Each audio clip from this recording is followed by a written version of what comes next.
ouvintes! Bem-vindos a mais uma edição do GeoPizza, o podcast quinzenal de histórias políticas atuais e atemporais. Eu sou o Rodrigo Zotz. Eu sou o Alexander. E hoje nós iremos desvendar os mistérios de alguns países. Esses países estranhos, essa terra alienígena que existe no meio da selva amazônica ao norte do nosso país. Colonização talvez seja um dos meus temas favoritos de história total, porque é você pegar um país que está a 4.000 quilômetros de você e importar ele, fazer um Ctrl-C, Ctrl-V, e nenhum dele foi igual a de onde ele veio. Alguns deles tiveram adaptações curiosas, outras adaptações infelizes. Alguns desses países que deram, não completamente errado, mas errado pra caralho, a gente vai falar hoje, os nossos vizinhos do norte. Quais seriam esses países, Otis? Esses países são as nossas duas queridas amigas Guianas, Guiana e Guiana Francesa, e o Suriname. Esses países são a exemplificação da face mais esdrúxula da colonização. O Caribe é a região onde a colonização, eu poderia dizer, mostrou a sua cara mais cruel, que até hoje deixa um legado colonial. A gente brinca que nós somos colônias, mas hoje a gente vai ver o que é realmente um legado colonial. Assim, ó, comparado, a gente gosta de falar de situações horríveis e lugares que deram errado. Nesse podcast a gente só fala de coisa bad vibe, porque a história é isso, é sangue, tristeza, dor, sofrimento. Se o pessoal diz que o Acre não existe, o que existe ao norte do Acre? Veremos.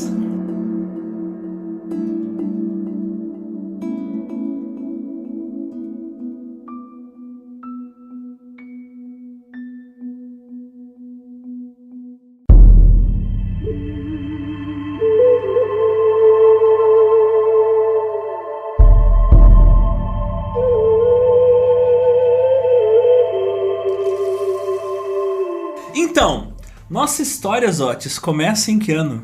A nossa história começa há bastante tempo. A nossa pizza dessa quinzemana começa no final do século XV. Não, a nossa história começa em 3.200 a.C. Não começa aí, não. Claro que começa. Que pariu. Isso é uma competição que eu tenho com os Zotis. Ele vem com uma data, eu tento vir com uma data muito anterior. Alguns trilhões de anos atrás. Então, há 15 milhões de anos atrás... Ah, não. Não. Há centenas de milhões de anos atrás... Sério, isso... Assim, ó, sabe quando tu vê um filme e tu vê o cara morrendo, aí depois tu vê a história dele viva no filme e tu vê, aquela cena era do final do filme. Então, eu tô fazendo um link agora. Há centenas de milhões de anos atrás, o continente da África e da América do Sul e Central se separaram. E, nesse processo, foi se formando ali próximo da fissura um vale. Esse vale, debaixo d'água, foi se cobrindo de matéria orgânica e subsequentes camadas de areia, matéria orgânica, areia, matéria orgânica. Vamos dar um outro salto no tempo? Por quê? Vamos! Qual foi o propósito dessa porra? Isso é um link que eu vou fazer depois. Deus do céu, né? Porque é onde começa a história dos países que nós vamos falar hoje. Eu quero primeiro exemplificar como as colonizações eram um bagulho extremamente complicado. Se as chances de darem errado era tipo assim, eu e tu, a gente lançar um foguete e dar certo. É praticamente isso. Porque era isso, tipo... Era basicamente. Sim, eles estavam colocando um monte de maluco, um monte de marinheiro num navio e mandando pro outro lado do mundo, só que do outro lado do mundo eles não sabiam se existia alguma coisa. Nada. Tipo, quando mandaram o homem pra lua, pelo menos tinha lua lá. Dava pra ver. Dava pra ver. Quando eles mandaram as primeiras navegações, tipo, vai em linha reta... Toma um balancinho e vai. E acha a terra. Se não achar, tu vai morrer no meio do caminho. É pra dar a volta na terra, na real. Encontrou alguma coisa aí? Que interessante. Ninguém tinha exatamente a concepção de que um dia essas nações vão poder se governar. Primeiro de tudo porque elas eram territórios. E segundo, as quantidades de territórios e assentamentos que existiram que deram errado são assim, ó, muitas. Eu não quero falar, obviamente, da colonização nesse podcast, até porque senão ele teria 247 horas. Mas o que eu quero dizer, várias delas deram errado.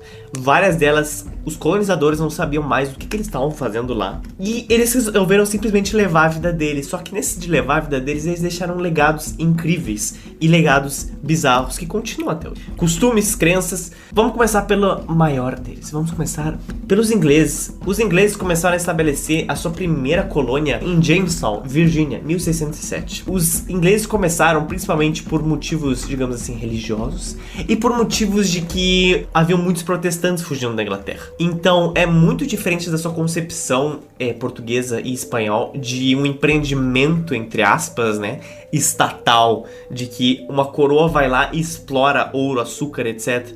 Inclusive um abraço pro nosso vice-presidente general Mourão, de que ele fez um tweet dizendo exatamente assim: nesse dia do empreendedor, parabéns aos principais empreendedores brasileiros, bandeirantes e comerciantes que fizeram esta nação. Tecnicamente ele está certo. Ah, pelo amor de Deus. Mas a gente sabe que, tipo... anacronismo assim, ó.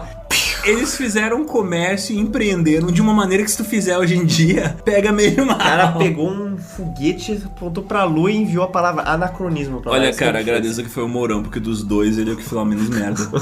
Os próprios ingleses tiveram alguns casos de colônias que ficaram famosas e geraram até lendas urbanas de colônias que foram. E era tipo assim, ó, vamos abandonar aquela galera lá, aquela galera vai ter que encontrar uma maneira de sobreviver. Se deu certo, deu certo. Se não deu certo, foda-se. Porque os caras largavam a galera lá, voltavam pra buscar mais gente. Quando eles voltavam, cadê? Nada. E um desses casos é a famosa colônia Roanoke, que desapareceu. Isso foi na Carolina do Norte, no século XVII. Que ninguém sabe se foi um massacre promovido por índios, se os próprios caras morreram de doença, mas a galera sumiu. População da colônia, 64 a 80 pessoas. Tipo, sim, os ingleses deixaram a galera lá, instauraram uma cidadezinha básica, voltaram pra buscar mais gente. Quando voltaram anos depois, porque a viagem demorava meses no mar, né? Não tinha mais ninguém. A Guiana Britânica, ela tinha economia completamente baseada na produção de açúcar, a partir da cana-de-açúcar.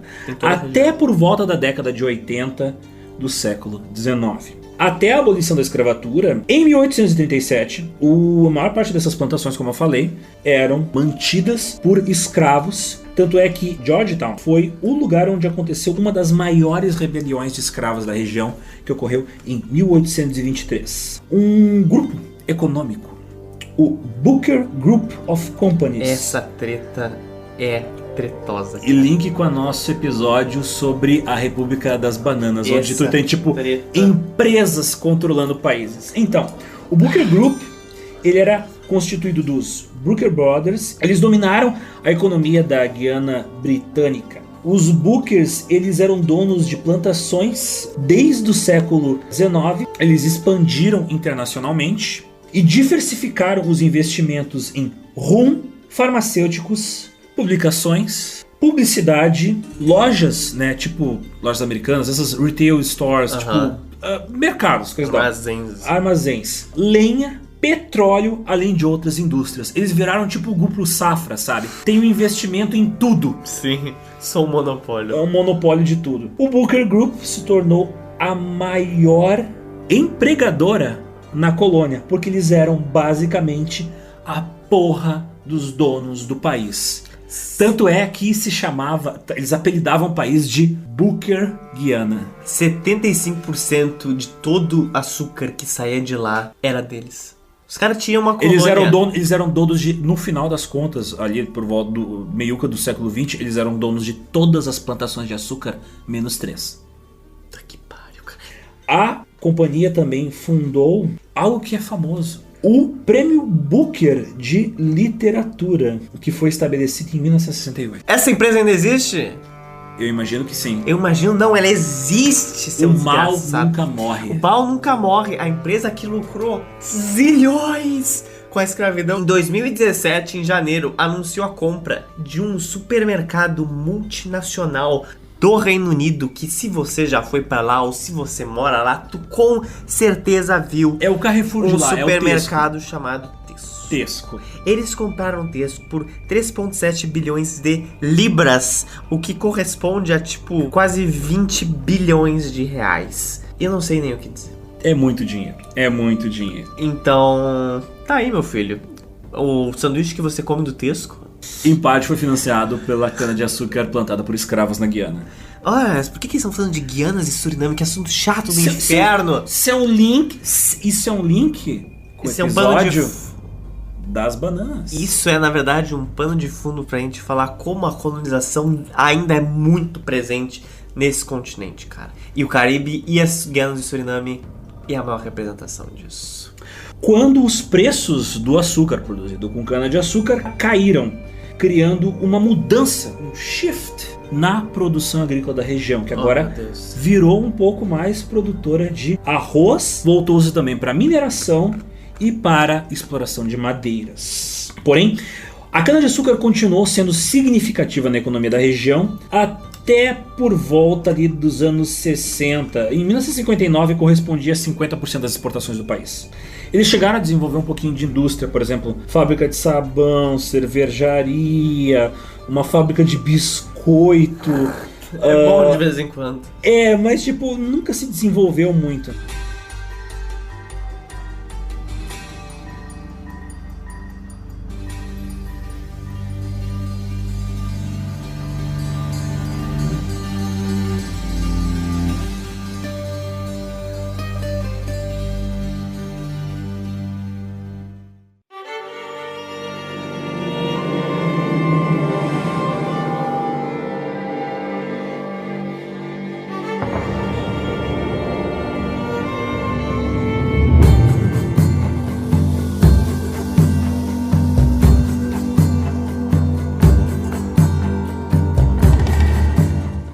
Tu te lembra aquele meme do Silvio Santos, tipo...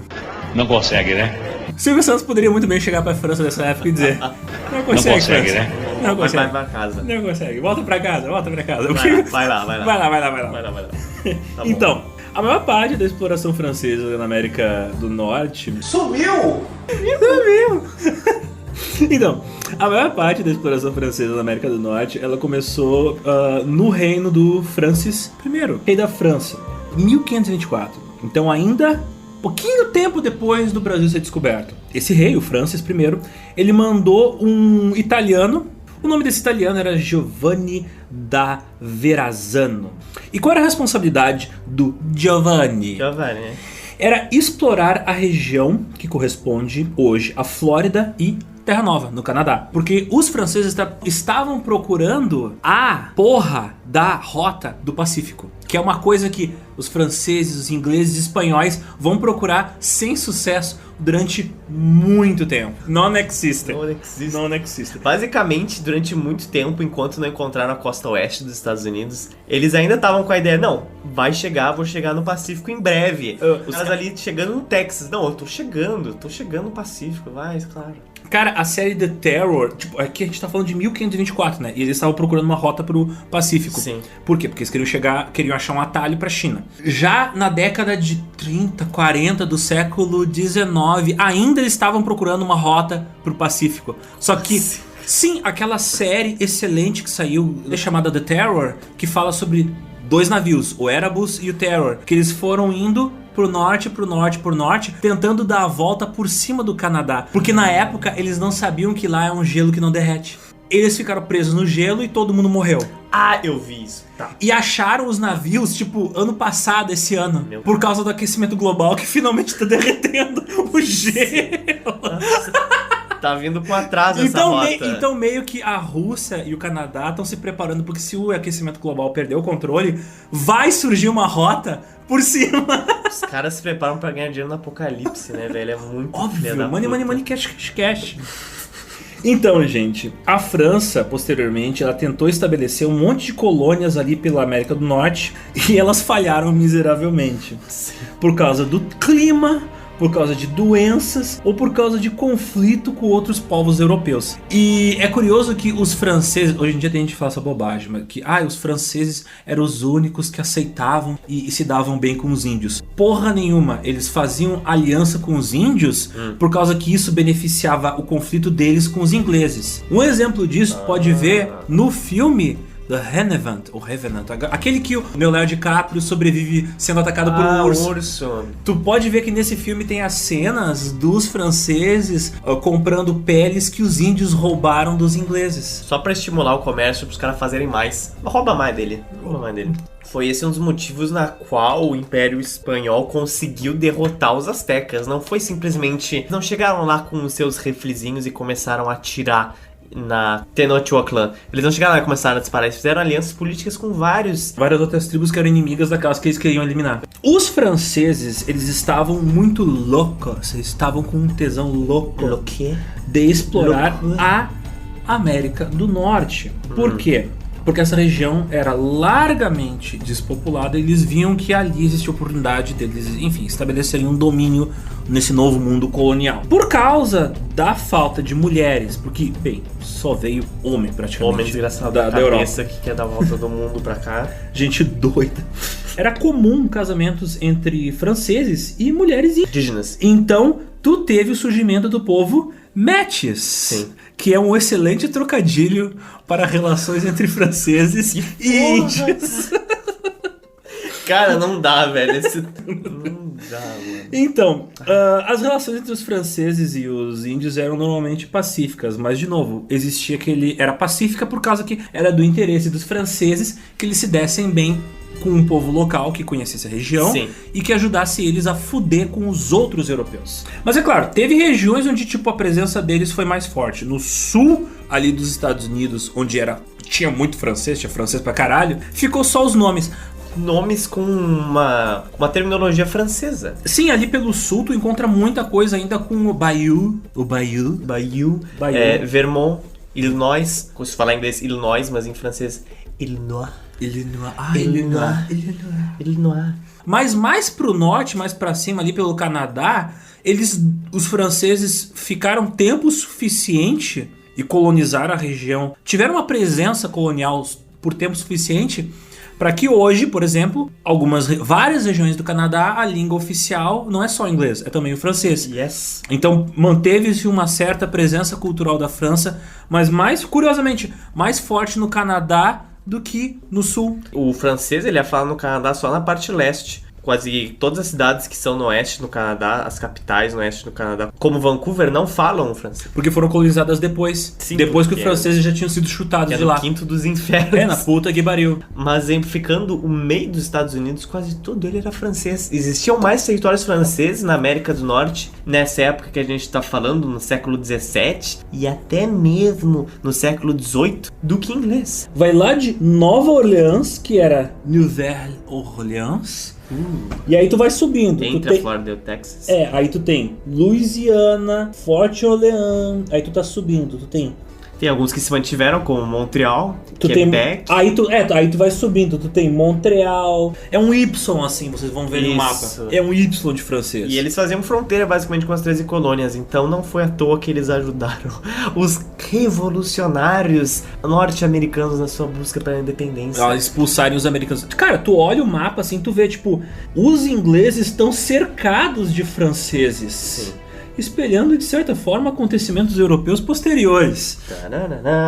Mas a gente tá falando de um lugar que deu certo. Vamos falar agora. Então cancela esse podcast. Vamos falar da parte lá pra baixo. Vamos descer. Volta. Guiana Francesa, Zotis. France Equinoxiale. Equinossal. Je parle un peu de français. Aqui tem sal. Mon petit front. Não, petit front é namorado em francês, que engraçado. Não, é petit ami, isso. Petit ami. Namorado em francês, ele é petit ami. Estou esperando le petit ami. Oui. France Equinoxiale. Ela começou... Equinossal, caralho! Ela começou em 1612, quando uma expedição francesa que partiu de Cancale, na França, ela sob o comando de Daniel de Latouche e comandada também por François de Razilly, um admiral. Carregando 500 colonos, eles chegaram na costa nordeste do que hoje nós conhecemos como o Maranhão. Erraram. Aqui no Brasil. Erraram um pouco de Guiana, então. Não, mas é ali perto. Quase. Ali perto. Então, de la Havar... Não sabes parler français, Moisés? Vai tomar no cu. Assiste-toi. Isso. De la... Cara, francês é uma língua muito bosta, vai tomar no cu. C'est superbe. De la Havarnier, ele descobriu a região em 1604, mas com a morte do rei da França, os planos de colonização eles meio que foram adiados. Só que eles já estavam lá. Os colonos logo eles fundaram uma vila que foi chamada de São Luís. Até hoje tem esse nome e é em homenagem ao rei Luís IX da França. Essa é a única capital brasileira que foi fundada por franceses. Eu não sei se isso é bom ou se é ruim. Motivados pela liberdade religiosa que os franceses davam ali naquela região, muitos protestantes fugiram para lá. Alguns anos depois, em 1620, brasileiros e portugueses, colonos esses, chegaram em grandes números em São Luís e começaram a desenvolver a economia da região, baseada principalmente no quezotes, em escravos e cana-de-açúcar. Basicamente. Não necessariamente nessa ordem, mas ambos diretamente ligados. Basicamente no que esse país foi fundado. Mas aquela colônia não durou muito tempo. Porque ela estava no meio do Brasil, que era colônia portuguesa. Ela estava cercada de portugueses. Os portugueses montaram um exército na capitania de Pernambuco e sob o comando de Alexandre de Moura, que provavelmente vocês devem lembrar. Alguns de vocês devem lembrar dos livros de história do ensino fundamental. Não lembro. Ele conseguiu comandar uma expedição militar que derrotou os franceses e expulsou eles em 1615. Poucos anos depois de eles terem chegado ali. A ideia da France Equinossar era na verdade uma colônia ou um território francês na América do Sul ou naquela região. Então, naquela região, eu digo assim, ó, vai desde Maranhão até um pouco mais acima, no Amazonas. Só que eles não desistiram. Os franceses são muito persistentes. Eles não desistiram de fazer a France Equinossar. Então, o que eles começaram a fazer? Os portugueses falaram, sai daqui, vaza. Então, eles começaram a subir. E eles começaram a subir cada vez mais. Foram lambendo mais pra cima. A ponto de que, quando eles chegaram na Amazônia, muitos deles, obviamente, não resistiram àquele clima terror. Alguns se perderam por lá procurando o Eldorado. Fazendo um link agora com o podcast sobre Serra Pelada. Ficaram lá picaretando. Tinha ouro lá, só que eles não acharam. Mas eles encontraram territórios para se assentar na fronteirazinha, digamos assim, da Guiana Francesa, da atual Guiana Francesa, com o Mar do Caribe, porque o resto tudo era mata infernal úmida demais. O primeiro assentamento da Guiana Francesa foi em 1604. Foi quando eles acabaram tendo diversos problemas e acabou. Acabou? Acabou. Morreu todo mundo? Morreu todo mundo e acabou. Isso era comum naquela época, como a gente já comentou. Tipo, tu funda uma colônia, vai embora. Quando volta, cadê? 41 anos depois, eles enviaram outros colônios para a mesma região. Devia ser um tédio. Eles estavam falando assim, ó, cara, eu acho que tédio. O que a gente faz? Deixa eu ver minha gaveta aqui. Tem alguma coisa que a gente pode fazer dele. Olha, tem um documento de 40 anos atrás de um território que a gente perdeu na América do Sul. Às vezes tu precisa uma geração inteira envelhecer e morrer para que algumas pessoas voltem a ter confiança em algum tipo de investimento ou em algum tipo de aventura comercial. Sim. Então provavelmente foi a geração seguinte que pensou, não vamos desistir, vamos tentar de novo, porque os velhos tentaram e deu errado, agora os jovens estão tentando de novo. Houve uma nova expedição em 1643 na região que atualmente é Cayenne, capital da Guiana Francesa, e deu errado. De novo! E foi restabelecida, mas não tanto tempo depois, em 1660. Na região, quando eles voltaram em 1660, tava rolando uma orgiazinha inglês, holandês e francês na região. De 1660 até o século XIX, a Guiana foi inglês, holandês e, finalmente, francês. Oficialmente, de 1851 até 1951, exato 100 anos, a Guiana Francesa era originalmente e declaradamente uma colônia penal. Lá tem uma região que é chamada a Ilha do Diabo, Ile du Diable, que era a região onde vários franceses criminosos eram enviados para lá para trabalhos forçados. Vários revolucionários da Revolução Francesa foram enviados para lá e morreram lá. Uma das coisas que acontecia lá é que às vezes nessa colônia penal os oficiais usavam os presos para pegar borboletas. Por quê? Porque nessa época tu tinha uma explosão da ciência e da curiosidade científica, então essas borboletas eram vendidas para coleções de museus, para pesquisadores, para colecionadores de borboletas, porque eram borboletas tropicais, lindas, maravilhosas, completamente diferentes das borboletas. Pensa assim, ó, que isso coincide com o final do século XVIII e início do século XIX, é o fim do iluminismo, boom da Revolução Industrial, burgueses fazendo o quê? Pesquisa, cara. Tu tem cientistas caseiros. Pensa que caras como Lavoisier e Darwin eram caras que tinham dinheiro, tempo pra fazer ciência. Sim. E ciência custa dinheiro. Então a galera comprava essas espécies de borboletas vindas do mundo novo para acrescentar às suas coleções, tanto particulares quanto de museus. Colônia penal, trabalho forçado, roubando borboletas da natureza. E tem um livro sobre isso. O livro, talvez muitos de vocês conheçam, chamado Papillon. Papillon. Papillon. Papillon é borboleta em francês. Esse excelente livro deu origem a um filme que tem nota 8 no IMDb.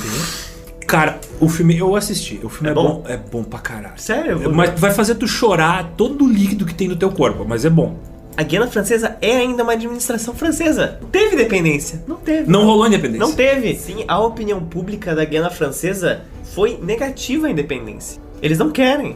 E faz sentido, cara. É aquilo que eu te falei. Porque faz sentido, porque a gente vai ver por que alguns países se tornaram independentes, não foram muito felizes. E eles são um departamento da França. Só que eles não são o único departamento da França. Existem outros territórios que ainda são como estados franceses. Quais territórios são esses? Territórios no Caribe, como São Pedro e Miquelão, São Martinho, São Bartolomeu, Guadalupe, Martinica. Na África, Maiote, Reunião. Na Oceania, Nova Caledônia, Wallis e Fortuna, Marquesas, Arquipélago de Sociedade. E na puta que me pariu do Oceano Pacífico, a Polinésia Francesa. Óbvio! E também na Antártica. Regiões antárticas. Como assim Antártica? Que são franceses. Tipo, a Terra Adélia, Kerguelen, Crozet, um lugar na Antártida chamado Amsterdã. E outro chamado São Paulo. São Paulo. Todos esses territórios são partes da França. Então essa é uma diferença. Pertencem ao território francês. Essa é uma diferença crucial entre as colônias francesas ou inglesas, ou que a gente vai ver holandesas. Eles ainda tratam como se fosse parte de uma forma só. Pertencem a eles. Eles são donos. Exatamente. Eles chamam esses territórios de departamentos e territórios de outre-mer, ou departamentos e territórios de ultramarinos. Exatamente, ultramarinos. É uma forma mais chique de tu chamar tuas colônias de colônias. Ultramarinos é um termo lá do século XVI, tipo viagens ultramarinas, mas tudo bem.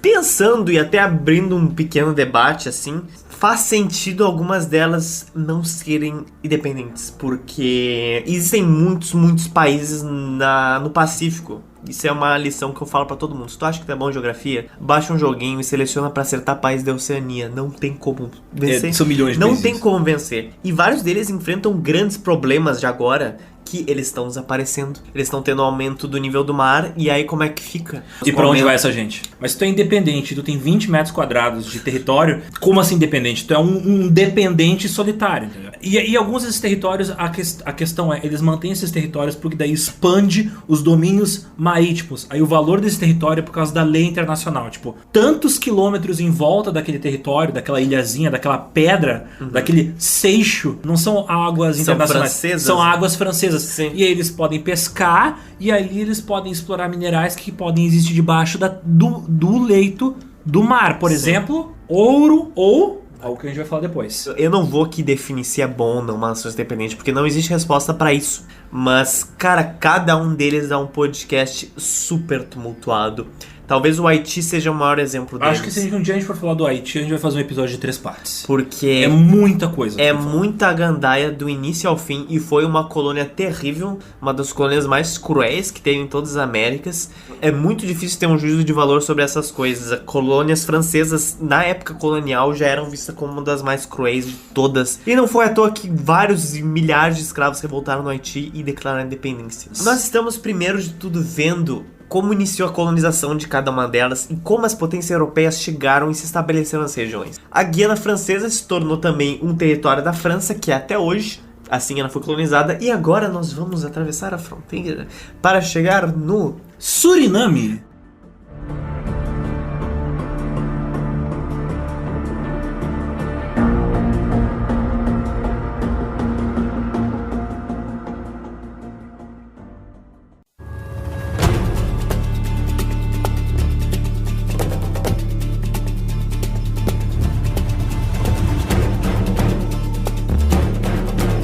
volta de 3.200 a.C., 3.200 a.C. é mais ou menos a época onde a tribo nômade dos Ariokes. Mentira, velho. Sim. O canto de guerra deles era. E as fêmeas deles eram as Shimonas. Shimona. Então, os Ariokes, eles caçavam e pescavam na região que hoje a gente conhece como Suriname, já por volta dessa época. E eles foram a primeira tribo habitante dessa região, a primeira que a gente tem notícia que habitou essa região. E por muito tempo, os nativos da América Central e América do Sul foram os únicos habitantes desta região. Porém, Zotis, o que acontece? O quê? Merda acontece. Certo, já? Já. Porra. Em 1498, o primeiro contato do homem branco acontece entre as tribos do Suriname e a terceira viagem de Colombo. Só pulou uns 7.000 anos agora em duas. Ué, linhas, eu tô com pressa de... E os Ariokes estão ainda lá? Os Ariokes agora eles estão olhando pro Colombo e perguntando: Who's bad? Ai, meu Deus. Então, 1498 é quando a terceira viagem do Colombo vê os Ariokes lá fazendo moonwalk. Enfim, ser processado. Enfim, Zotis. O Suriname, ele foi uma colônia holandesa até 75. E você pode se perguntar, cara, Holanda nas Américas é uma coisa estranha, não? Não, nem um pouco, na verdade. Ela foi tão numerosa até quanto, digamos, francesa. Só que o legado holandês talvez seja um dos maiores legados que eles deixaram em todas as Américas. Os neerlandeses. Eles tiveram a empresa mais valiosa do mundo, a Companhia das Índias Ocidentais. Sim, E eles começaram tendo seus primeiros assentamentos em 1600 na atual Indonésia. Eles já sabiam quais eram as rotas que você precisava para se conectar com a Ásia. E eles estabeleceram assim. Se você pensar e você vê no mapa as dependências portuguesas, colônias portuguesas, você vai ver que elas seguem uma linha. Elas vão do Brasil, vão pra África, vão pro outro lado da África, Angola, Moçambique, sobem ali um pouco pra Macau, na China, chegam em Mumbai, que teve uma presença portuguesa. Então é um caminhozinho que vai até a Ásia. Todo mundo tava querendo isso. Uma das primeiras colônias e assentamentos dos Países Baixos foi a Nova Holanda, 1621-1670. Os territórios que atualmente correspondem às fundações da Nova Neerlândia ou dos Países Baixos é o sul de Nova Jersey, o leste da Pensilvânia, o sul de Nova York e também o oeste de Massachusetts. Corresponde a regiões onde foram polos de ideias libertárias, polos de liberdade religiosa e polos de multiculturalismo naquela época. Polos onde as pessoas podiam debater temas, falar sobre assuntos, comprar livros e permitiram essa efervescência cultural que deu origem às, enfim, inevitáveis revoltas que fizeram os Estados Unidos se tornar independente da Inglaterra. Exactly.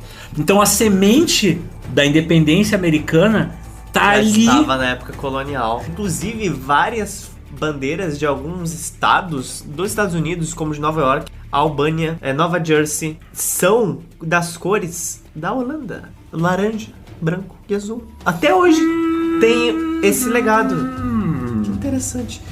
Os holandeses tiveram todos pequenos assentamentos que duraram muito tempo. Eles eram rápidos e precisos. Era aqui, ó. Grana tava chegando, ocupa aqui, ocupa... É quando tá, tipo, vindo viatura na rua. E aí as outras viaturas fecham ali as estradas pra não chegar carro no cruzamento. Era isso que os holandeses faziam. Chegavam, cercavam onde vinha grana, só que eles criavam polo cultural em volta, um polo econômico. O território da Nova Holanda. Nova Holanda, fundada pelos holandeses. Aonde? No Brasil.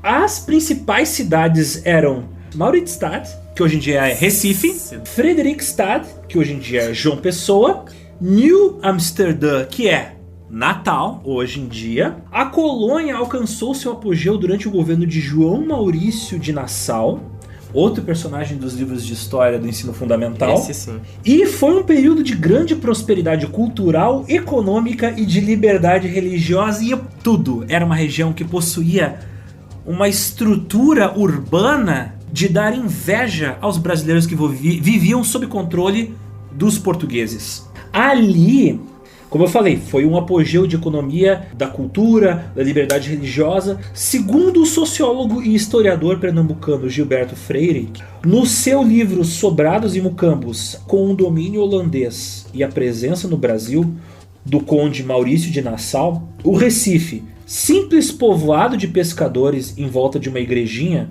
se desenvolvera na melhor cidade da colônia e talvez do continente. Sobrados de 4 andares, palácios de reis, pontes, canais, um jardim botânico, jardim zoológico, observatório astronômico, igrejas calvinistas, uma sinagoga, estrangeiros das procedências mais diversas, prostitutas para fazer a alegria da galera, lojas, armazéns, indústria, todas as condições para uma urbanização intensamente vertical. Em 1600 e pingados. Tu tinha uma cidade completa, desenvolvida e com estrutura. Tu tinha uma cidade que iria permitir que uma burguesia, que uma classe média se desenvolvesse mais cedo no Brasil. Se esse fosse o Brasil, caralho, São Paulo hoje ia ser maior e mais potente que Nova York.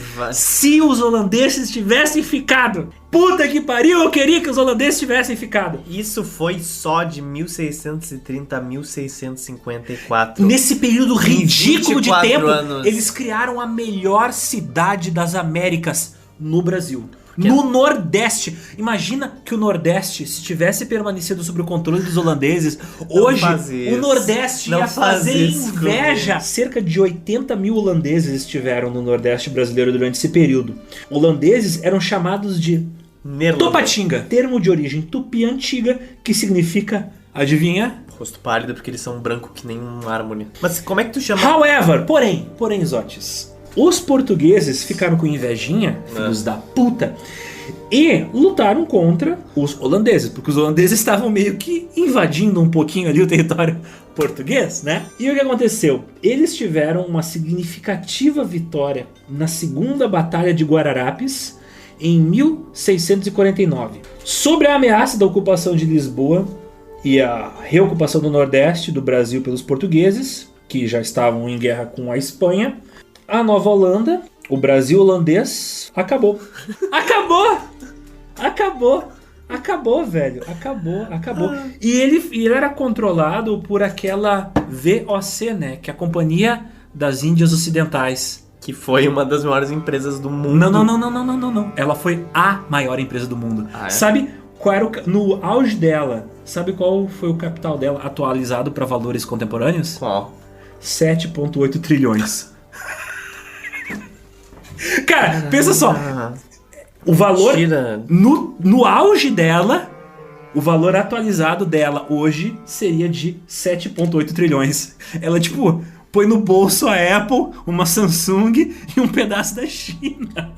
A Apple? Isso é o PIB de metade do hemisfério do planeta. Só que em 1600 e minha avó nem nasceu.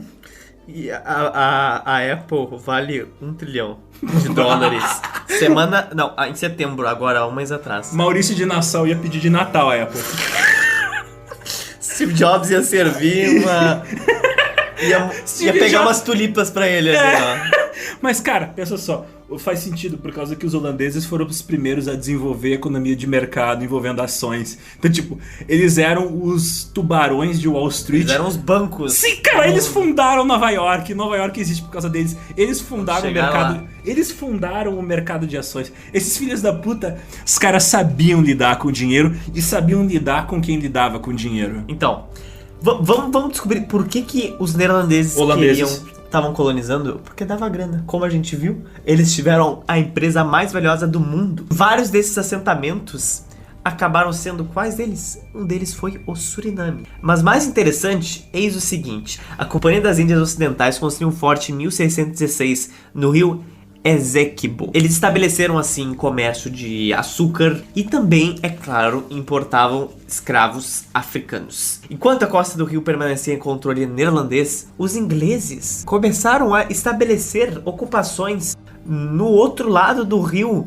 Essequibo e o Suriname. Então, começou a ter um conflito entre as duas potências sobre a região, a ponto de que a região mudou de domínio várias vezes entre os ingleses e entre os neerlandeses. E em 1796, o Reino Unido fica com o domínio da região. Para vocês terem uma ideia de como era essa bagunça. Em 26 de fevereiro de 1667, os holandeses, invadindo com 7 navios, tirando Suriname do domínio britânico, e eles queriam essa colônia por causa das suas plantações de açúcar. No dia seguinte, o forte é conquistado após uma batalha de 3 horas, e em 21 de julho de 1667, os ingleses e holandeses assinam um acordo onde, em troca de Suriname, eles deram para os ingleses, Meu Deus do céu, outra colônia. Oh, meu Deus. Qual foi essa colônia, Quando Zotis? tu lembrar que a tua vida é uma merda, tu lembra de quem fez esse acordo. Tu lembra do cara que trocou Nova York pelo Suriname. Pelo Suriname! Eles venderam todos os territórios dele da América do Norte, que correspondiam a um deles, Nova York, porque Suriname dava açúcar. Pra que eu quero Nova York se eu tenho cana de açúcar? Pra que eu quero Wall Street? Eu quero meu café docinho, caralho. E é por isso. Cagada. E aí, Nova Amsterdã, hoje é conhecida como Nova York, porque ela foi batizada em homenagem ao Duque de York. E finalmente, o país agora ganha o nome de Suriname. Em 1667, adivinha o que acontece, Zotis? Os ingleses retomam o país. Em 1668, os holandeses conquistam de novo. Cara, os caras ficam trocando de camisa, assim, camisa do Reino Unido, camisa do Holanda.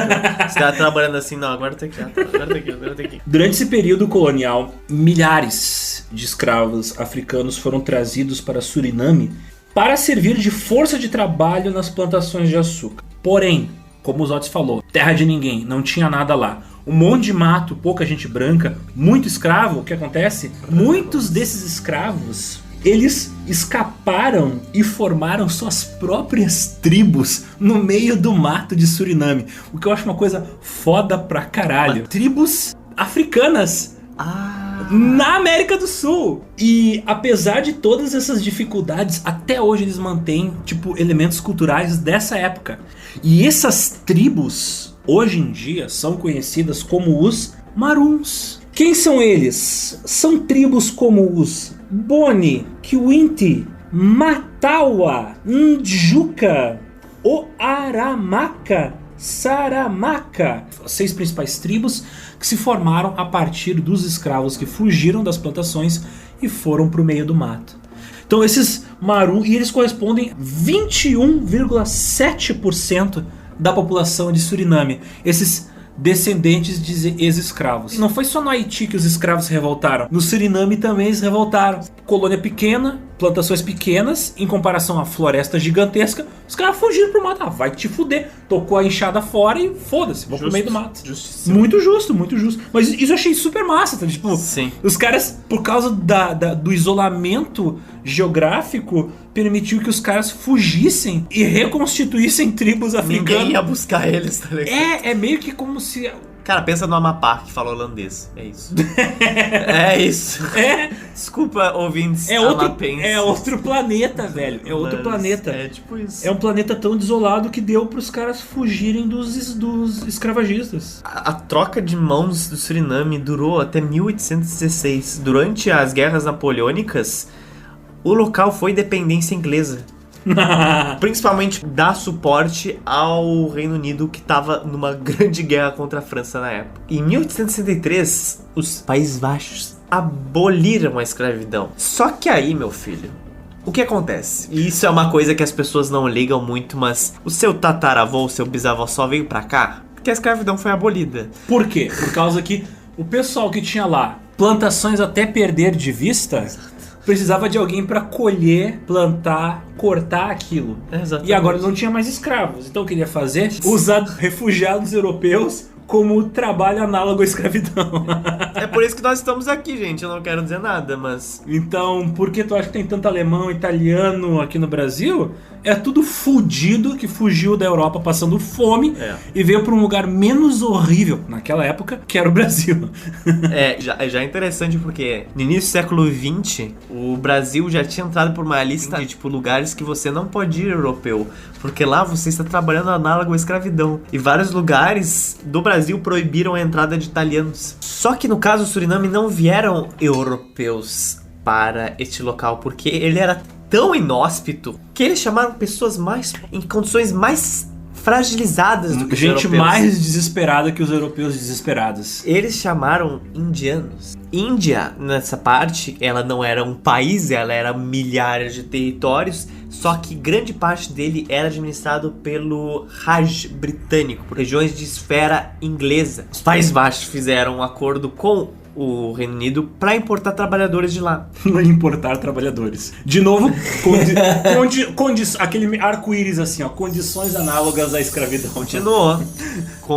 Então, vários indianos, vários chineses, vários filipinos e indonésios, até hoje, são parte da pirâmide societária do Suriname. E fazendo um link com isso que o Zotis falou, é tão forte a presença indiana ali no Suriname, que para tu ter uma ideia, um dos pontos turísticos mais famosos da região, no Suriname, estou apreensivo, é o templo Radha Krishna. É um templo indiano. Sim.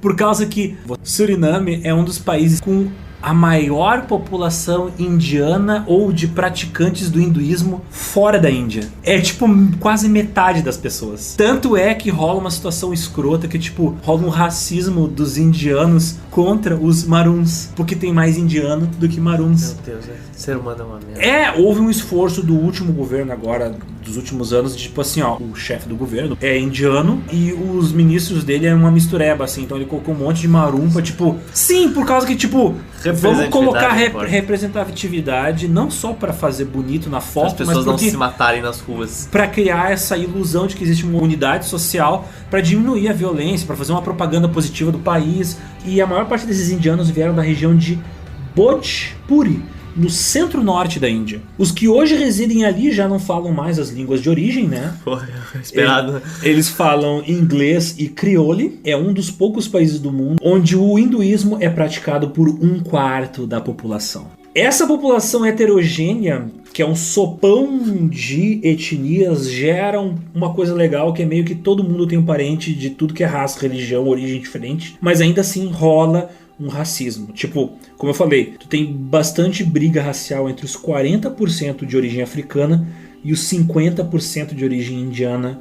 Pra que, velho? Tipo, os caras não tem mais o que fazer, eles inventam briga racial. O ser humano é escroto em qualquer lugar que tu encontre ser humano. O ser humano é o pior tipo de gente que existe. Até na Guiana e no Suriname. Até na Guiana e no Suriname. Pra tu ver nesse fim de mundo. Se no Brasil imagina lá. Então, vamos virar essa página, vamos virar este século. Vamos falar do que aconteceu com esses países ou com esses territórios ultramarinos no século XX.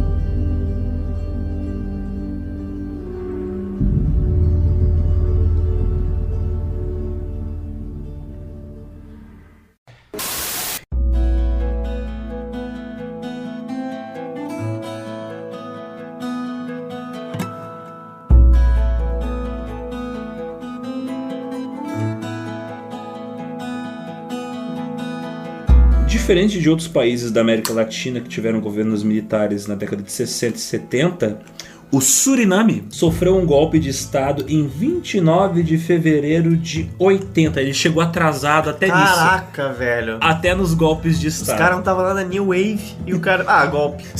Escutando um oigo boingo e sofrendo um golpe de estado. No caso, dado pelo general Desi Bouterse. E eles declararam o país como uma república socialista. O plot twist. Isso ali no início dos anos 80. Esses países, a Guiana Francesa, a Guiana e o Suriname, eles vivem sobre a esfera ali da região do Caribe, dos países caribenhos. Esse fenômeno de um confronto entre forças internas de esquerda e de direita um governo mais militarizado, mais de direita, e um governo mais revolucionário, mais de esquerda, mais socialista, isso não aconteceu só ali no Suriname, na Guiana. Ele também aconteceu, adivinha onde? Na Jamaica. Tem um caso famoso onde estava havendo um confronto violentíssimo durante a década de 70 entre diferentes facções de esquerda e de direita dentro da Jamaica. E ambos utilizavam a música do Bob Marley dizendo, não, fala das nossas ideias. Tanto é que quando o Bob Marley tentou fazer um show com o apoio do governo, não com um apoio político, mas com um apoio de estrutura, tipo, a gente vai liberar umas tomadas para vocês ligarem as guitarras. A facção que fazia oposição ao governo tentou assassinar o Bob Marley e a banda dele. Atiraram 50 vezes neles, não mataram ninguém. Como assim, velho? Sim, invadiram o estúdio de gravação dele ali na capital e tentaram matar ele. Deu sorte que eu acho que teve 2 ou 3 caras que se fuderam bastante, mas não morreram. Tanto é que depois, mesmo sob ameaça de morte, o Bob Marley foi lá, fez o show, chegou a puxar pela mão os líderes dos partidos opostos, tipo, não, vamos tentar fazer uma paz. E no momento que ele tava xingando, não, vamos tentar fazer uma paz, caiu uma porra de um raio, todo mundo... Caralho. Caraca, cara, que história apocalipse. Mas aí que tá. Então, também aconteceu em outros países do Caribe. No dia seguinte do golpe do Desi Bouterse, o primeiro-ministro foi afastado por decisão do Conselho Militar Nacional, CMN, que fez um apelo aos líderes da oposição para governar o país. Momento no qual vários líderes de esquerda tomaram as rédeas do governo. Os primeiros anos do governo estabeleceu relações com Cuba, enfrentando oposição interna e externa vinda principalmente dos Estados Unidos e dos Países Baixos. Em 8 de dezembro de 82, jornalistas, intelectuais e líderes sindicais contrários ao governo Bouterse foram presos, torturados e assassinados, o que não é uma novidade na América do Sul, provocando uma suspensão de todos os acordos de cooperação assinados entre os Países Baixos e sua ex-colônia. Caraca, que maravilha. Em um esforço para reduzir o isolamento do Suriname, o governo aderiu à comunidade do Caribe, restabelecendo relações com países como Granada, Nicarágua, Brasil e Venezuela. De novo, eles meio que se tornaram amiguinhos de Venezuela por influência de Cuba. Em 29 de novembro de 86... a casa do chefe da oposição armada, Rony Brunsvik, foi incendiada e 35 pessoas foram sumariamente executadas, principalmente mulheres e crianças. Então foi meio tipo massacre nível assim, tipo Ruanda. Em abril de 87, a Assembleia Nacional aprovou a Constituição, que proporcionou um enquadramento para o retorno às instituições, tipo, para trazer um pouco de estabilidade. Em julho de 89, o presidente Ranselwak Shankar, de origem, indiana, claramente, negociou uma anistia para os guerrilheiros, dando a possibilidade desses manterem-se armados no interior da selva. De novo, nada de novo na América do Sul. Muito parecido com as Farc. Não duvido que não tenham sido se inspirado pelas Farc. A nova frente, NF, venceu as eleições para a Assembleia Nacional em maio de 91 e uma das suas principais propostas foi restabelecer as relações com o governo neerlandês. Deu-se então um processo de paz com a guerrilha e movimentos de desarmamento sob a supervisão da Guiana e do Brasil. Novamente, nações neutras intervindo como observador. Em abril de 97... os Países Baixos lançaram um mandato de captura internacional contra o ex-ditador Bouterse, finalmente, que era suspeito de manter ligações com o tráfico de drogas em Suriname. De novo, tráfico de drogas ligados a governos. A agitação social e uma crise econômica sem precedentes intensificaram no início de 99. Houve a maior greve da história do Suriname e, meses assim, o país paralisado, o Congresso sem ter o que fazer, paralisado, completamente paralisado, tipo, crise geral, total, absoluta. Por causa que o país teve um colapso econômico absoluto. Sim. Então, tipo, essa é a história, basicamente, desse país nos anos 90. Que maravilha.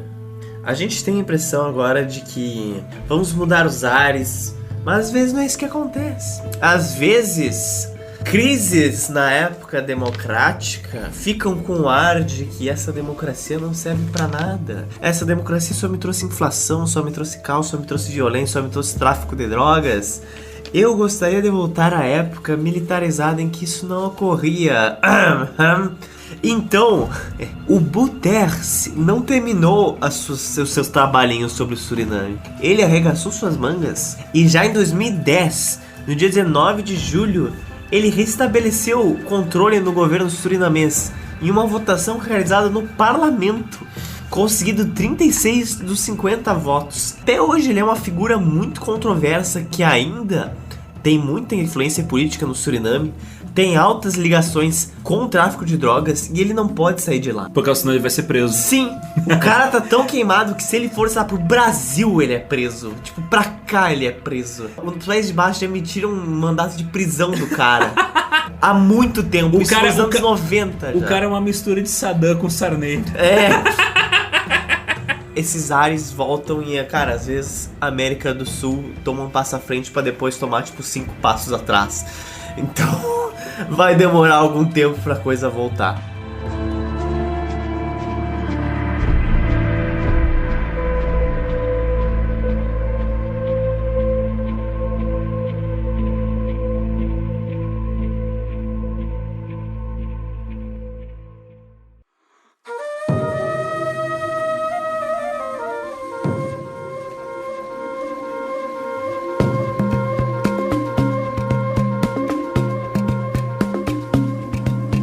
Lembra, Zotes, que no início do podcast eu havia citado sobre o fato de que há milhões, centenas de milhões de anos finalmente haviam se formado, haviam se acumulado material orgânico no fundo do mar ali na costa da Guiana. Então, entre a Guiana e a Venezuela, pelas águas ali que fazem fronteira com o litoral deles. Por quê? Então, essa disputa roda em torno do rio Essequibo. Durante a segunda metade do século XIX, uma disputa surge entre a Venezuela e os britânicos. Controlando a Guiana, os britânicos, eles eram donos de uma região que a Venezuela dizia que era dela. Após uma reunião de representantes dos dois lados, foi meio que desenhada às coxas, né, uma linha de fronteira ali em 1905. Isso ficou meio que em panos quentes por 63 anos, até que a Venezuela ficou revoltadinha e tipo, não, quero mais território. E o que ela fez? Dizendo que a decisão sobre a fronteira sacaneou ela e que essa demarcação de fronteira era nula, sem valor, foi feito um protesto e um tratado foi assinado em Geneva em 17 de fevereiro de 1966, onde se resolvia o conflito sobre a fronteira com um novo tratado entre o Reino Unido e a Venezuela, onde era dado uma chance da Venezuela provar que a queixa dela estava correta. O que aconteceu? Nesse mesmo ano, a Guiana ganha independência, o que complica as coisas. Oh, céus. E é claro que esse território a mais que a Venezuela quer, ele é o que faz fronteira com a Guiana. E o que tem nesse território? Porque assim, a maior parte da Guiana fica ao oeste do rio Essequibo. Todo esse território é o que a Venezuela quer, por causa que lá tem petróleo pra caralho. 70% do território da Guiana é o que a Venezuela até hoje afirma que é dela. Imagina alguém chegar pra ti, então, 70% de ti é meu.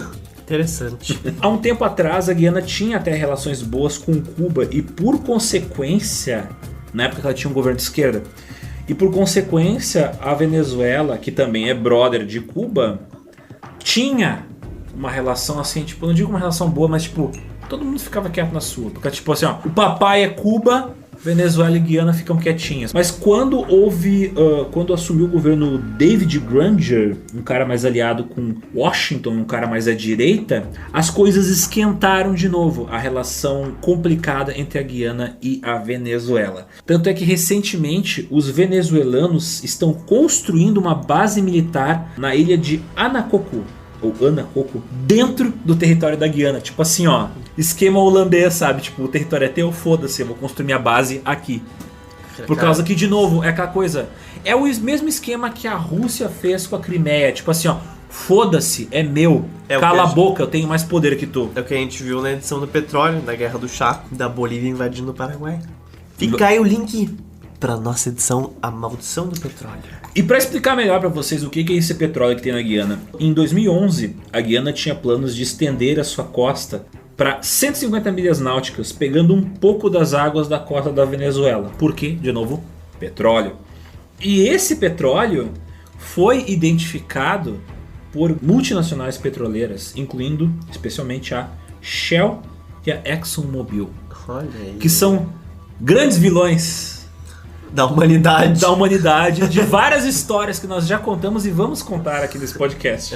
Eles gostam de achar petróleo em países fudidos e sem estrutura, né? Em 2017, a emissão exploratória do poço Liza 1 achou petróleo de qualidade. Essa missão ela foi financiada pela Hess e pela ExxonMobil, tá? Só pra saber. Esse petróleo está preso em poros de bancos de areia subterrâneos. Tipo, tu tem o mar, aí debaixo da areia que fica no fundo do mar, tu tem mais areia e nessa areia tem esses bancos de óleo misturado com areia. Isso foi encontrado em 2015. Em 2016 eles fizeram outro poço, o Liza 2, né?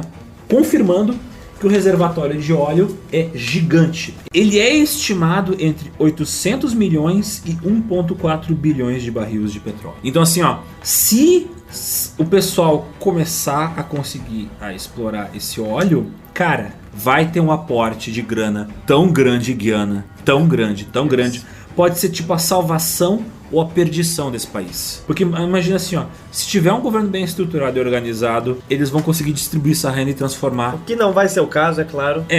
A outra opção é tipo virar o que a gente já viu em países da África, onde tipo começa a aparecer um monte de guerrilhas brigando pelo poder, por causa que esse dinheiro enfim, dá tesão, chama atenção. Sim. A previsão é que a estrutura esteja pronta e operando e exportando petróleo por volta de, adivinha quando? 2019. 2020. Puta merda. É amanhã. Segunda Guiana pertence a Guiana, segunda Venezuela pertence a Venezuela. Obviamente é do interesse dessas empresas que pertencem à Guiana, né? Por causa que a Venezuela é um país complicado de fazer negócios, né? Ah, vá. Então, como a gente pode ver, nossos paizinhos tiveram uma instabilidade política tumultuada até hoje. Até hoje prometem pérolas e vão ter pérolas. A Guiana Francesa, por exemplo, é um dos países que se safou um pouco desse contexto. Ela ainda tem pouquíssimos índices de desenvolvimento de tecnologia. Grande parte de sua economia é do setor primário, agricultura, comércio informal. Mas da onde vem um crescimento substancial de toda a Guiana Francesa? Da onde? Vem do Centro Espacial da Guiana Francesa. O quê? Chamado... Lá tem foguete? Lá tem vários foguetes. Todos os lançamentos que a França fez para o espaço de satélites e até mesmo contratos que a França fecha com outros países europeus, ela lança todos na Guiana Francesa. Ah, os foguetes Ariane, né? Todos eles são lançados de lá porque a Guiana Francesa é praticamente no Equador. Então tu economiza muito combustível. A gravidade é mais fraca na cintura do planeta Terra. Resumindo muito é isso. Resumindo muito é isso. Então, tipo, se tu lançar um foguete da Flórida, tu vai gastar mais combustível pro foguete subir, porque a gravidade é mais forte. Exatamente. Agora, se tu joga do Equador um foguete, ali de Alcântara ou da Guiana, isso é muito mais econômico a quantidade. E, enfim, é muito menor o foguete que tu vai precisar lançar pra poder tu jogar um satélite no espaço. Sai mais barato. Isso, por isso que a Alcântara no Maranhão é tão cobiçada, digamos assim. E a Guiana Francesa, quase, às vezes, anualmente, metade do seu PIB vem daí, cara. Às Nossa. vezes mais. Mas é o que eu digo. Mas satélites comerciais é um negócio bilionário. E lembrando, olha só que interessante. O Conselho General da Guiana resolveu fazer um referendo em 2010 perguntando: tá, vocês querem realmente continuar sendo parte da França? E sim. Eles decidiram que sim e não quiseram voltar para a autonomia. Eu tava vendo uns canais do YouTube de gente que mora por lá, sabe? E é interessante ver coisas, por exemplo, na Guiana, 80% da população que tem educação sai do país. Sim, é óbvio. E por isso eles têm meio que dezenas de milhares de pessoas que são de lá, mas que moram fora do país. Sim. Fugindo da pobreza. E isso fode a medicina. Eles têm um déficit muito grande de inteligência, de recursos humanos na área da medicina, da engenharia, da educação. E a Guiana é meio estranha porque, efetivamente, como eu falei, ela fica na América do Sul, mas se perguntar pra alguém de lá, eles se identificam como parte do Caribe. Comparando os dois, assim, isso não é o que tô falando. É tipo, eu vendo um canal do YouTube de gente que mora lá, de gente legitimamente que nasceu lá e os avós são de lá. Na Guiana. E eles fazendo, assim, uma comparação. É meio que Suriname parece um pouco mais desenvolvida e menos fodida que a Guiana. Se tu compara as capitais, Suriname tem mais praças, tem mais limpeza pública, parece um pouco mais civilizado. A aparência é que, tipo assim, ó, é uma cidade colonial africana, só que limpinha. Tipo, onde o governo não foi pro caralho.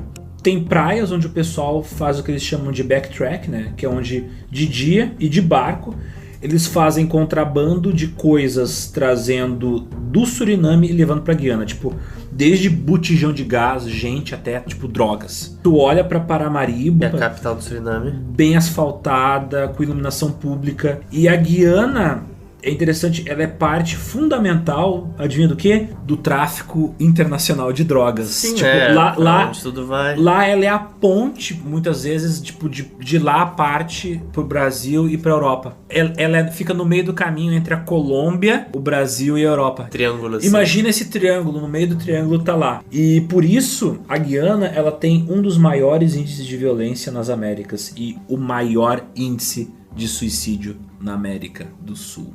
Rola essa comparação entre os dois países. Eu vi esse vlog do cara e o cara era da Guiana e ele cagando-lhe pau na Guiana assim, falando tipo, o país que eu moro é uma merda, todo mundo é uma merda lá, as pessoas são mal educadas, e falando, pô, Suriname é muito maior, é muito mais bonita, muito mais limpo, o governo aqui tem calçada, sabe, tipo... E outra coisa importante de falar, aquele rio que eu falei que é o mais importante da região, que é o Sequibo, lá é um dos principais rotas de comércio e transporte de bens e pessoas, porque, tipo, na região não, é só mato. Mais transporte de rio fluvial do que rodoviário. Eles quase não têm estrada, eles usam rios como ruas, como estradas. Quando tu viaja do Suriname pra Guiana, tu tem que atravessar o rio, um rio também, né? E vai de balsa, não tem uma estrada, não tem uma ponte. Sim, tu coloca os carros todos numa balsa e a balsa vai pro outro lado da fronteira. No geral, quase todos esses países têm atividades econômicas muito semelhantes. Extração de minérios, extração de arroz, frutas, vegetais. Tem altas concentrações de doenças como AIDS e malária. Utiliza como principal meio de transporte marítimo. Tem um pouco também de extração de petróleo.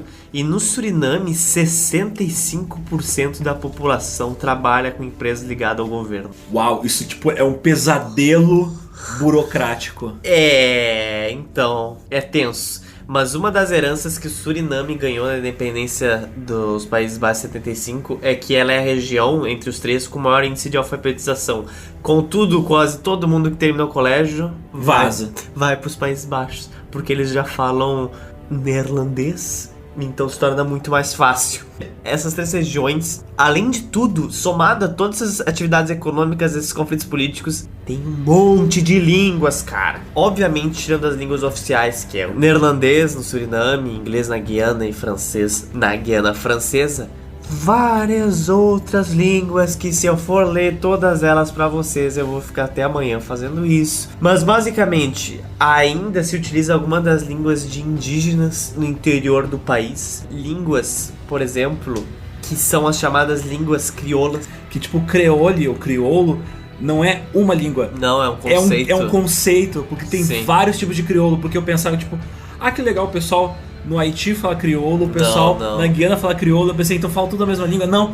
Uma das línguas crioulas, por exemplo, é a língua Pidgin, que ela é uma língua crioula de base inglesa. Resumidamente, é quando você pega alguns conceitos de uma língua africana e adapta à língua colonizadora, mistura, assim. faz um sopão. Então, cara, rola um sopão, e uma das línguas crioulas também é o papiamento. O papiamento é uma língua crioula, só que a base dela é o português e o espanhol. Você tem várias palavras do papiamento que são parecidas com o português ou com o espanhol, mas também tem alguns elementos estranhos. Todo o papiamento, ele se difere de país para país. O papiamento falado ali na região do Suriname, que também tem um pouco do holandês. Você tem também o crioulo de Guiné-Bissau, você tem o crioulo de Moçambique. Então é como se fosse um português de Portugal, a gente ouvindo daqui e eles nos ouvindo de lá. Só que você tem realmente modificações das palavras. Se a gente lê uma palavra em português de Portugal e uma frase, a gente até consegue notar por algumas palavras-chave, mas no papiamento quase todas as palavras têm alguma alteração gramaticalmente ou foneticamente, digamos assim. Elas são foneticamente estranhas, por exemplo, tipo, eles falam... É como se eles resumissem as palavras, tipo, falando, é como se alguém estivesse falando mais rápido na palavra. Em português, né, bem-vindo. Em papiamento, no geral, é bombini. E o crioulo de Guiné-Bissau é bobindrito. E o crioulo de Cabo Verde é normalmente bem-vindo, porque ele é muito mais próximo ao português de Portugal. Como vai? Simples. Em papiamento é contabai. Contabai. Contabai. Em Guiné-Bissau, em crioulo de Guiné-Bissau é, meu Deus do céu, Cubacu Bunabai. Cubacu E em Cunabai. crioulo de Cabo Verde é Modiquibo Satabai. Então é uma língua formada literalmente por ex-escravizados que ouviram essas línguas e adaptaram ela no contexto dela. É quase como fosse. É a interpretação deles da língua e foi ficando. E a coisa se passou. Então você interessante. tem poucos deles ainda no Suriname. E essa língua também, o papeamento no Suriname, também tem alguns polos em Aruba e Curaçao, que também são territórios ainda da colônia neerlandesa. E no meio de tudo isso, é claro que existe preconceito de línguas com outras línguas. Então você tem vários conflitos étnicos por causa disso. Você tem várias línguas também da própria Ásia. A língua hindi, ainda falada um pouco lá, que é uma das línguas oficiais da Índia até hoje, é um grande coquetel lá dentro. Se teve uma coisa que eu quero transparecer nesse podcast é que a colonização comparado a nosso país aqui nem parece colonização comparado ao que a gente tá vendo aqui, cara. Porque isso aqui... É muita coisa num espaço muito pequeno e muito Isso louco. que eu acho fantástico da colonização, porque o gap cultural que existe, por exemplo, entre Ushuaia na Argentina e Juneau no Alasca é menor do que o gap existente entre, não sei, Marrakech no Marrocos e Londres, que estão uma distância infinitamente menor. Conseguiram, cara, num continente inteiro criar uma hegemonia cultural e social enorme, que na Europa e na Ásia, no hemisfério oriental, digamos assim, é muito mais complicado de achar. Se tu morar aqui nas Américas e tu souber inglês e português, tu consegue facilmente aprender espanhol e francês, que são todas as línguas faladas no continente. Bom, tem holandês, mas Whatever. fica pro abraço. Enquanto tu vai estar na Eurásia... E aí? E aí, sabe? E aí, velho? E aí, como é O que tu faz? Então, isso Onde é que tu te acha pra achar a fila do pão? Então, isso eu acho fascinante, mas o Caribe e as guianas de Suriname, nossos vizinhos, são a maior exemplificação de como isso pode acabar de forma completamente desastrosa. E algo caótica. bem semelhante que acontece em vários estados e países africanos.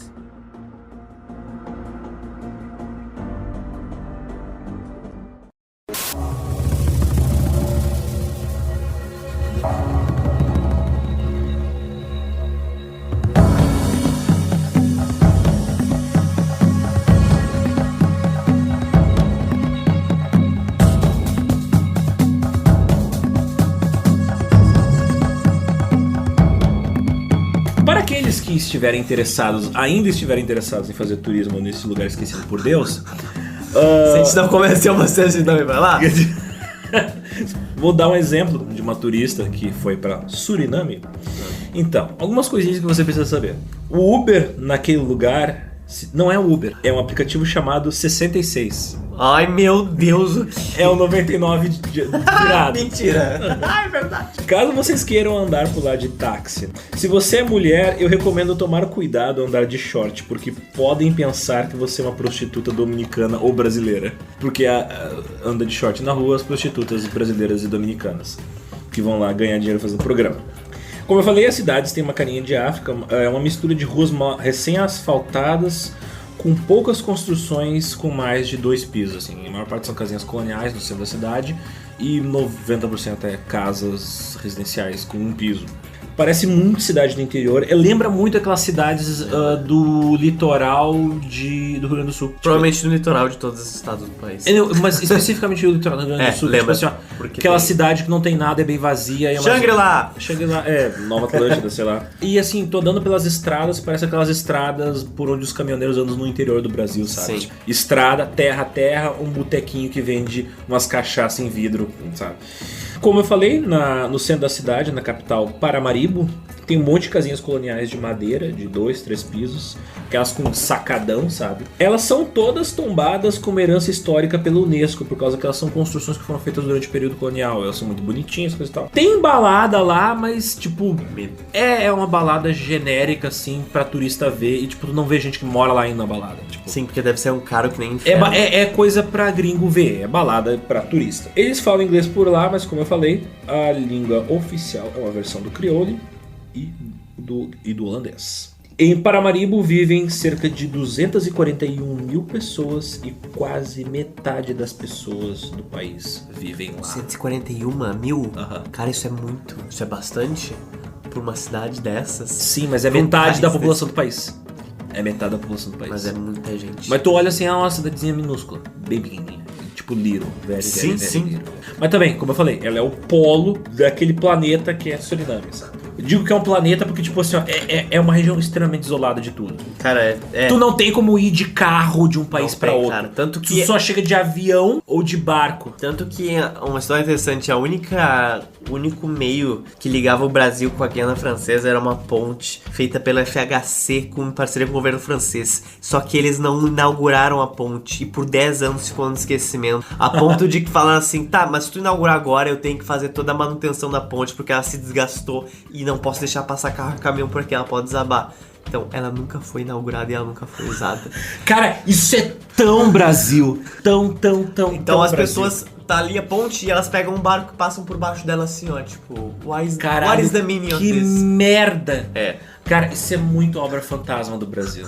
Que a coisa mais fácil inaugurar não conseguiram, porque ninguém ia até lá inaugurar essa desgraça, então não inauguraram. Cara, viajando de Suriname pra Guiana, como eu falei, tu usa um barco pra levar teu carro, né? Pega uma estrada que viaja cerca de 5 horas até Georgetown. 5 horas de estrada ali da fronteira da Guiana até a capital, Georgetown. E a estrada, ela é interessante, ela tem aqueles quebra-mola que tem a grossura de uma caneta, tá? É umas faixinhas, tipo, tem 10 faixinhas. Sim. E quando tu passa com o carro ali, não faz o teu carro pular, mas faz um barulho nas rodas, tipo, tá andando pelo asfalto liso e daqui a pouco...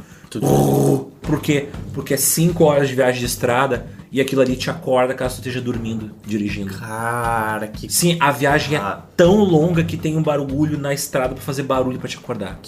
Tudo é muito longe, cara. Tipo, a Guiana, ela é praticamente uma nação dividida por 3 rios. Eu recomendo se você... E, assim, e é louco, assim, tu vê que... quando o pessoal, assim como tem, às vezes você conhece aqui no Brasil a expressão ônibus galinheiro, que tipo, o pessoal põe gaiola de galinha no topo do ônibus, umas malas, o pessoal vai comendo marmita, então lá isso é com barco. É meio moda caralha, tipo, tu tem que empurrar as pessoas pro lado pra subir no barco. Sim. E é um táxi maluco, assim, sabe? Se balançar um pouco, já morre todo mundo caindo afogado no mar. Cara, assim como na Amazônia morre galera quando vira os barcos pro lado, porque tá super lotado, acontece também na Guiana e na porque Suriname. Eles são na Amazônia, né? Sim, eles são na Amazônia e eles morrem afogados de barco e é triste pra caralho. E que bosta isso. Bom... Temos a nossa pizza caribenha? Temos a nossa pizza caribenha. Outra pizza que veio daquela região, né? Sim, a nossa primeira era de banana. Essa é feita de... Ah, é verdade. De tamancos holandeses. Vamos para o nosso cardápio da semana. Cardápio da semana.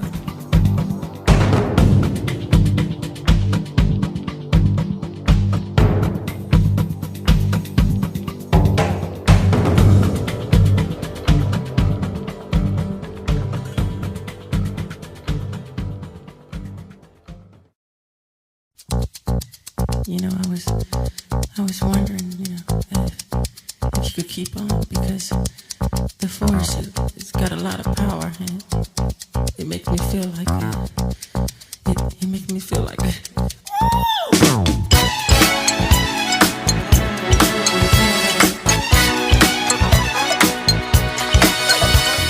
Alexander, quais são as dicas infelizes que você tem para dar para nossos ouvintes se torturarem ouvindo sobre esses lugares ou vendo películas sobre estas regiões? Então, como sou um país onde nada é produzido e nada acontece, e feijoada, tipo, eu não tenho nenhum livro, nenhum filme para indicar. Bom, eu indico então, se vai ser assim, o filme Papillon. Pô, leia um livro e veja um filme. Leia um livro, Papillon, e veja um filme Papillon. O filme de 2017 é bem fraquinho. Assistam o original. Apesar de ser um filme que tem, sei lá, 50 anos, mas ele continua sendo um filme tipo assim, ó. Tu vai secar de chorar. É muito triste. Da Guiana Francesa. E é muito violento.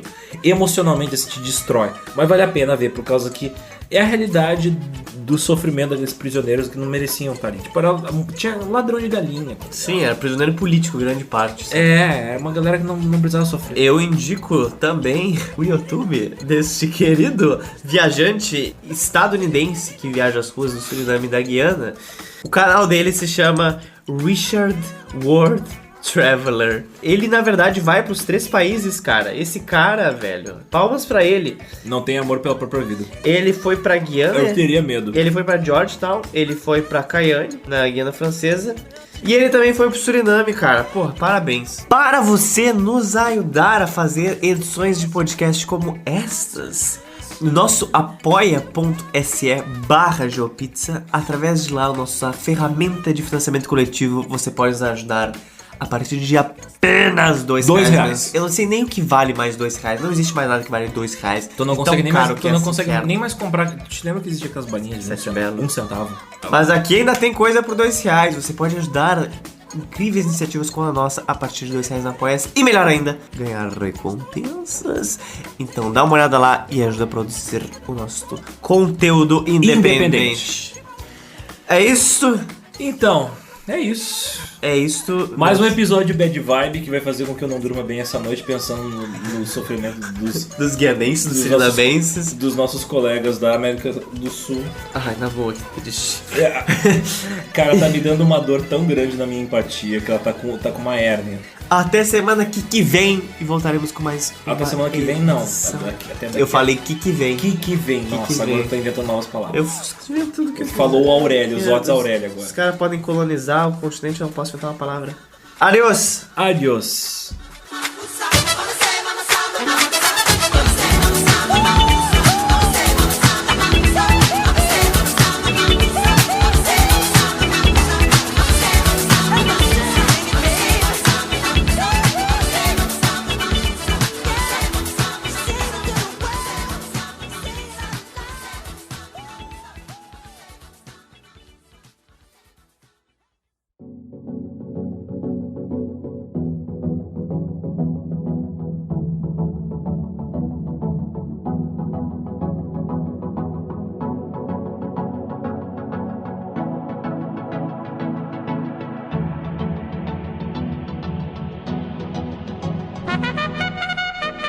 Escutou isso?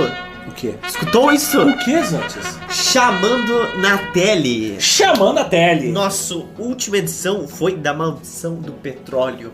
E essa edição me surpreendeu com a recepção do público, porque ela foi muito bem recebida. Eu vejo que tem uma necessidade da galera saber e se informar sobre termos econômicos e também sobre coisas que são da contemporaneidade. E o petróleo com certeza é uma delas. Cara, é um negócio tão básico, tão fundamental para a compreensão do mundo contemporâneo.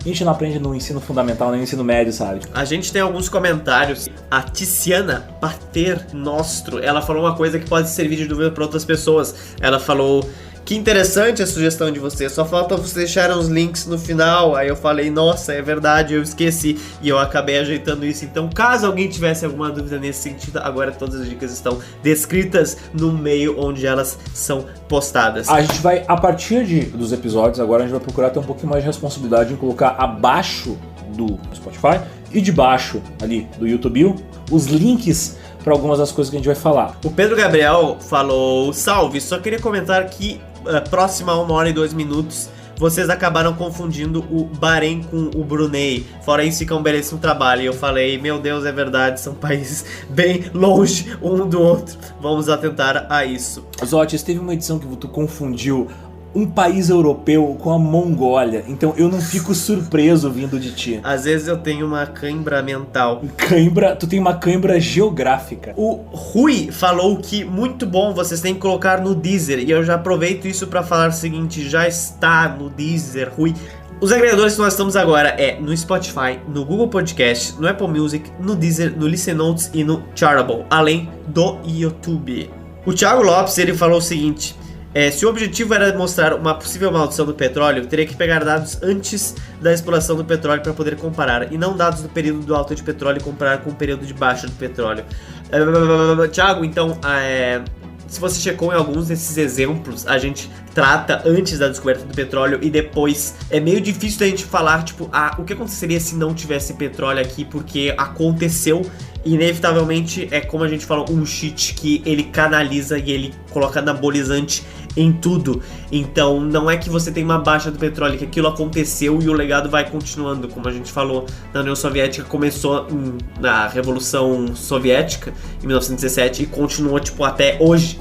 Então, não é que seja um período de baixa, mas é que esses fluxos fazem parte da maldição do petróleo. Mas eu achei interessante a dúvida dele.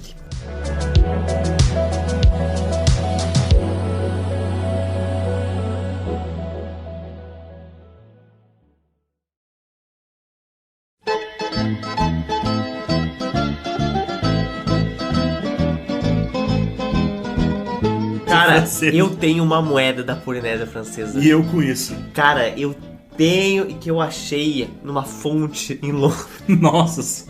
Caralho, tu roubou de uma fonte. Não, mas de tu não fonte. sabe de que fonte. Se tu chutar, tu nunca vai acertar. Não sei, eu não conheço. Não, mas é tipo... Eu não sou burguês que nem tu, nunca viajei pelo mundo. Mas tu conhece esse lugar. Qual? De nome tu conhece, em Londres. Qual é o nome? É o lugar mais... eu fui lá. Qual lugar que tu roubou? Chuta. Não sei.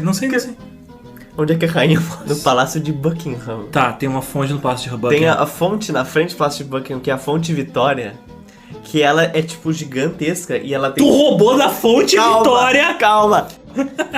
É que eu te falando uma fonte, tu vai pensar, tipo, na fonte da redenção. Só que ela é muito grande, cara. Então, tipo... Buckingham Palace. Ó, essa fonte, tá?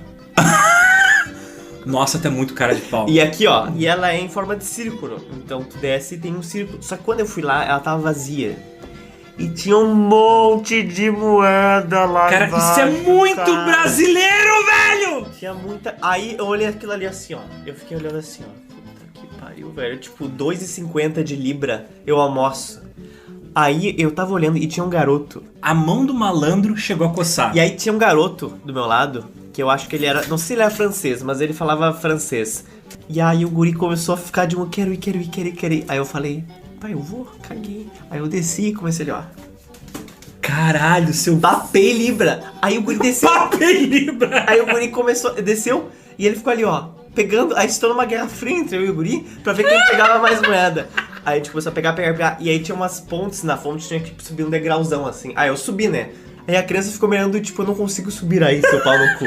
Aí eu tipo, fair. Aí eu dei a mão pra ela e ela subiu, puxei ele. Caralho, velho, pegando de volta o dinheiro roubado das Só colônias. que, cara, pensa numa moeda que ficou muito tempo na água. Ela tava tipo completamente verde, tá ligado? Sim, porque elas têm... É, elas são uma... Eu não conseguia nem ver que porra de moeda era aquela. Beleza, guardei tudo no bolso, assim, ó.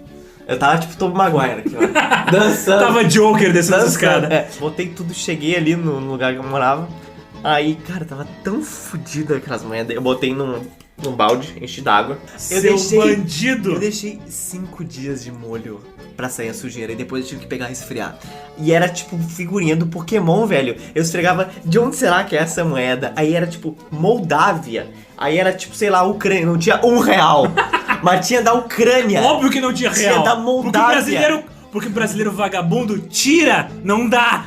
Tinha da Polinésia Francesa, velho. Eu fiquei, mentira, cara, eu tenho uma moeda. Os polinésios não usam aquelas pedras gigantes como dinheiro. Moai? Eu vi um cara que toca um muai. Isso na Ilha da Páscoa. Splash. Splash. Mas enfim, a história contém uma moeda francesa. Meu Deus do céu. Próxima missão do GeoPizza é roubar dinheiro dos europeus. Eu almocei por 1 semana com aquele dinheiro. É sério, cara. Cara,